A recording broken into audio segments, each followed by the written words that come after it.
Polsek KPYS Ambon amankan 177 liter sopi dan sejumlah sajam selama arus mudik Idul Fitri 2025. Selama operasi ketupat Salawaku 2025 dalam arus mudik dan balik lebaran, aparat kepolisian Polsek kawasan Pelabuhan Yosudarso Ambon atau KPYS mengamankan 177 liter minuman keras dan beberapa senjata tajam atau sajam milik pemudik. Sejumlah barang tersebut diamankan di Pelabuhan Yosudarso Ambon dari total operasi pada 3 pelabuhan, yakni Pelabuhan Siwabesi, Pelabuhan Yosudarso, dan Pelabuhan Slamet Riyadi.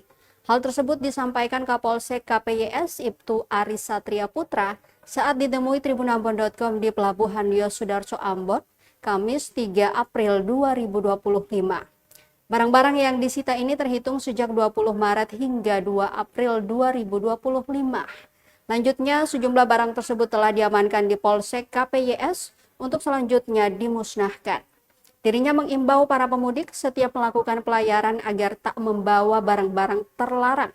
Hal tersebut agar pelayanan selama mudik dapat berjalan dengan aman dan lancar. Boleh, Pak.